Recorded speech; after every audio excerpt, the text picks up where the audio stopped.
Hello and welcome to the ACCT Quick Quips, Conversations with Your Association. I'm Matt Marcus. I'm here today joined by Melissa Webb, the Events Director at the ACCT. Hello, Melissa. Hey, Matt. How are you doing today? I'm doing well. I'm excited to have a little short conversation today about the conference, the 2023 conference happening in February in Portland, Oregon. Yes, we're excited. Exciting to be going back to the West Coast again. It's been a couple of years and we're really looking forward to welcoming our friends from all over the globe, but certainly bringing back together some folks that regionally come and join us typically that maybe haven't been able to join us in the last couple of years. So super excited to be headed back to Portland. It's been a while since we've been there. I think 2007 maybe was the last time that we were in Portland. So it's going to look a little bit different. We're in a different venue, but super excited to be going back to the West Coast. Yeah, I think that'll be great. It's in February 8th through the 12th, which is about 90 days away or so. And I know that the early bird registration is over, but we're in that regular registration period time. Let's talk a little bit about registration, the registration dates, and when this regular registration ends. What are those dates? Okay, yep. So we recently had our early bird deadline at the end of October, and our regular registration deadline is kind of creeping up on us actually a little bit. It's a shorter time between the deadlines coming up. The next one is the 18th of November, so not this coming Friday, but the following Friday. And we just really encourage people to kind of lock in those registrations. We will have a couple more registration increases following the regular registration deadline, the 18th. The next one would be December the 16th. And then after that point, essentially we've got late fees kicking in, and that's when walk-in rates and stuff start to apply. And I guess just one thing that I want to make sure people are aware of, we sort of changed the timing of when those registration increases will be happening this year.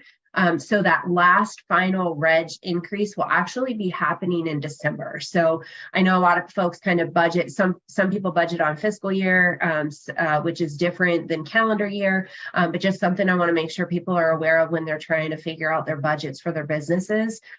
If you're trying to lock in cheaper fees for anything, you're going to want to do it sooner rather than later, because those last registration increases all land within this year. You're not going to necessarily want to wait until the next year to do that. And the other thing to point out with those deadlines are pre-conference trainings, certification courses, post-conference sessions, all of those things that are those deeper dive sessions that we have in conjunction with the conference.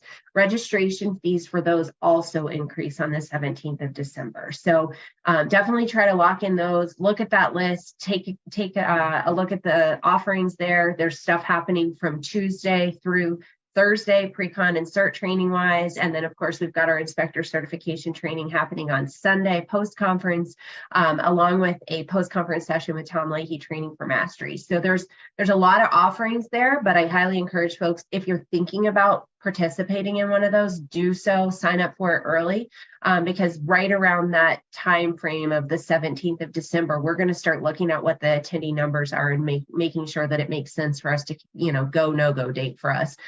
So if anybody is considering those, definitely keep that date in mind for pre-cons as well, not just for attendee fee. That makes sense. So the best pricing from today until November 18th is the best price to get. If you miss the November 18th date, you still have up until December 16th for that late registration, including the pre-conference sessions and the post-conference session. And then after December 16th, you can still register even up to the days of the conference, correct? Just at a walk-in price. Yes. Yeah, absolutely. I mean, as we always do, you can walk in if you're not sure if you're going to be attending, if you're local and you're on the fence. And one other thing I guess to point out there is we do have the 1 day and 2 day only passes available for both full attendee passes as well as just 1 day only expo, 2 day only expo. Those passes will not become available until we're on site. So if that's something that you're considering, you're not available to come for the whole conference, or you just want to come check things out for 1 day, we are going to have those offerings. You will not find them in the registration portal right now. They're not active. We are not going to be turning those features on until we're on site in Portland. So yes. Got it. Okay, good. And I did want to mention, because we're moving into that, regular registration now, late registration later on. One of the ways to get some discounted pricing on that is to work on the service crew. Can you tell me a little bit about that? Yeah, we've actually got a great number of applicants this year, but certainly still looking for some more folks to join that team. It's how I got my start with ACCT. I joined as a yellow hat, wasn't really too familiar with what the conference was all about, but just starting to get my feet on the ground in the industry. And it's just a really great way for you to get discounted pricing at the conference while also giving back to the community and to the association a little bit. Volunteering, I think it's about 15 hours that you volunteer throughout the span of the entire conference. That does include some time with pre-conference sessions all the way through, post-conference sessions, but scheduling about those things kind of as dependent on when you register or apply. But it's a great group of people. Karina and Lee are the coordinators for Service Crew. If you have any questions about it, the application for it can be found on the conference website, which I'll just quickly plug what that is. It's acctconference.com. It's the best source for just general conference information. And then if you go to the resources tab under that drop down, you'll see the Service Crew tab nested under there, and you can apply. It gives you a lot more information. It lets you know a little bit more specifics about what volunteering on site might look like. But it's just a really great way to kind of network with your peers and get plugged into our community, whether you've been coming for years or not and just need that additional discount, or if you just want to find a way to network and get a little bit more plugged in with people immediately. It's a great way to get connected. Yeah, that's great. I know the attendees definitely appreciate the Yellow Hats, and you talk to the Yellow Hats and they say what a great experience it was. So a great option there. Let's talk. So people are registered, they're flying into Portland, they're ready to go, and they need a hotel. They should stay probably at the official hotel, which is the Hyatt Regency Portland. Is that correct? Yes. So one thing that's slightly different for people who may have been to the conference in Portland several years ago is the venues are different. We are going to be staying at our host hotel, which is the Hyatt Regency at the Portland Convention Center. And it is right across the street from the convention center itself. So it is the closest hotel option to the convention center where everything's happening. Some of the pre-conference sessions or some of the meetings and the symposiums that happened on the front end are going to be at the hotel itself.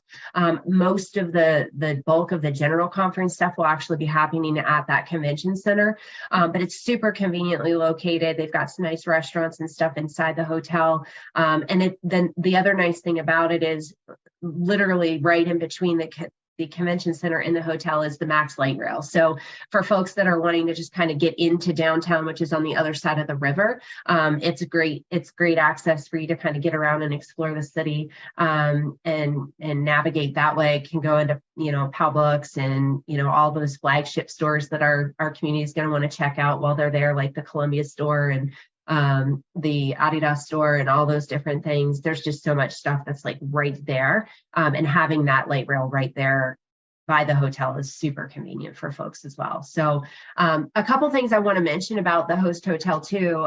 It's all brand new. The convention center just renovated not long ago.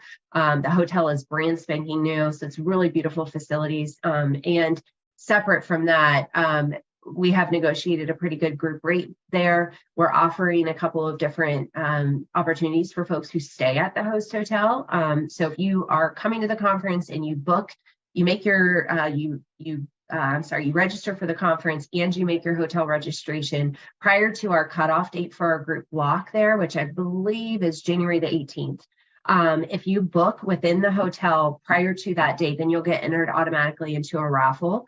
And that raffle consists of actually a full comp registration, a night of lodging at the hotel, as well as a voucher of $25 voucher to use in any of the outlets at the hotel. So we won't be drawing the name for that raffle until we get much closer in, but that's just a really good opportunity for folks. And then in addition to that, to kind of sweeten the deal a little bit, Travel Portland has kicked in 700 Max Light Rail passes for attendees, and we are going to be starting that out with folks that have registered and have also booked within that hotel block. Since it's so convenient to folks that might be staying at that host hotel, you'll get a pass to be able to get around the city, on your own or whatever, you want to go check out with that Max Light Rail. So just a couple things there that we want to make sure that people are aware of. Now, those passes will not be given out until either check-in at the hotel or registration. Haven't quite figured out how we're going to disseminate those passes yet, but So you can take the light rail also straight from the airport to the host venues, which is super nice. I think it's like a little over $2 that you might have to pay to get there when you first get in, when you land. But your light rail pass will get you around the city during the entire conference, as well as transportation back to the airport at the end. So super nice little perk there that Travel Portland has kicked in for us. And then there's a good possibility that we might be getting some passes to some of those flagship stores and the employee stores for folks. Haven't ironed all that out yet, but stay tuned for more on that one too. That's exciting stuff. I mean, the host hotel makes the most sense. It's from the airport. The light rail goes direct to it. You're closest. You don't have to rent a car. There's not that extra money you're spending on parking. So it ends up being the best bet. That's for sure. Absolutely. Yeah, I'm excited to see you in Portland and everyone else, obviously. I know that there's dozens and dozens of vendors showing up at the expo hall, over 100 conference sessions. It's pretty exciting. But even beyond just that, there's more going on, right? Social events and things like that. Yep.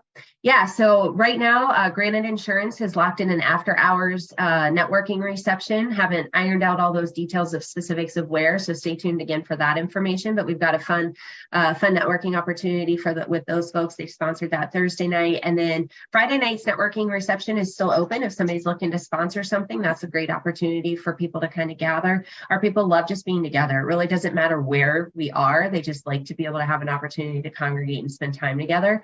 And then on Saturday, we've obviously got our awards ceremony on Saturday night. We're kind of changing up how we're doing the awards a little bit too, but that's where we'll be presenting the Critical Link Award for this year, as well as the Community Service Awards, and potentially some other awards might be thrown into the mix on that one. And then after that, we've got a really cool opportunity where Synergo, who is local to the Portland area, is sponsoring an awards after party. That'll be happening on Saturday. We have not done that. It's kind of one of those things. It's like we have the awards and then now what? But everybody wants to still spend a little bit of time together. So there's some fun surprises that are coming with that. I'm not going to let the cat out of the bag completely with what's happening there, but there's some planning happening and some scheming going on, and really excited to have people join us for that.